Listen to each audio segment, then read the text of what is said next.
Faith for Generations, Our Sacrifice for Tomorrow. This is the title that our campaign leadership chose for our capital campaign this year. It was a title that was given a lot of thought. And the words faith, generations, sacrifice, and tomorrow were all words that resonated with us as we thought about the campaign and what we were trying to do. Certainly the aspect of faith and generations is something that's very strong here at St. Agnes. My history with St. Agnes goes back to the 1950s when my sister taught here. My husband attended for 3 years at St. Agnes, and all 6 of our children attended St. Agnes, as well as 3 of the spouses that they married.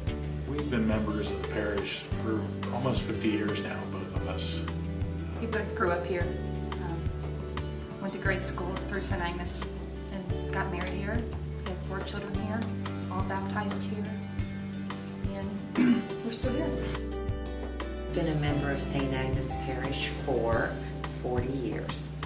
10 of my grandchildren have or are presently attending St. Agnes, and I believe that they have the basis for a very good education to further their paths in life.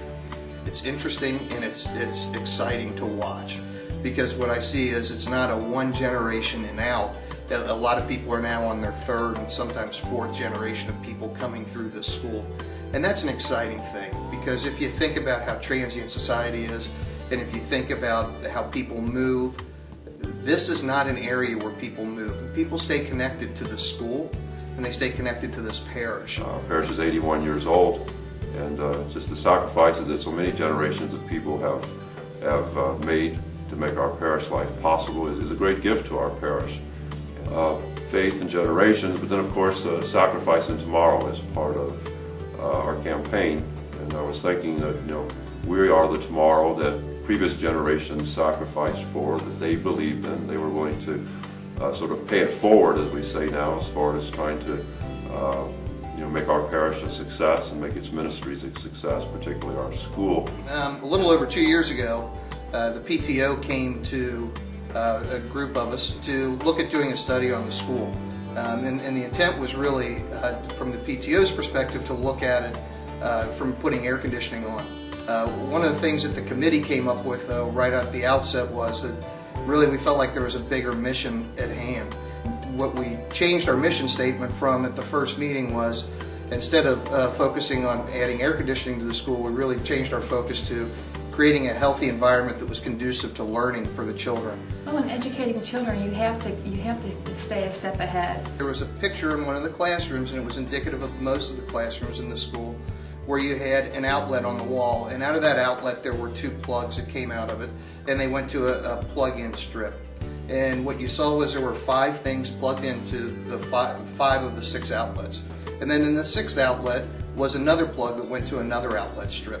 The technology that I worked for and tried to, our projects to collect money for computer labs, that is all obsolete now, just 12 or 15 years later. We came to the realization that we needed to do more and dive deeper into what was needed for the school. So we had a meeting with Father Keene, and in that meeting we came to the realization that we really needed to look at what it would take to position the school for the next 20 years to be successful. And now it's kind of our turn to step up. We've done some extensive engineering studies in our school. We've talked about it with a number of people and consultants, and people have been very gracious about helping out and helping us to figure out what are the things we need to do to kind of get our school prepared for the next century, so to speak. The building was built in the mid-50s, and I went through the school in the mid-70s. And really, if you walk through the halls of the school today, it really doesn't look any different than it did in the mid-50s or the mid-70s. And some very basic needs of infrastructure, electricity, educational environment.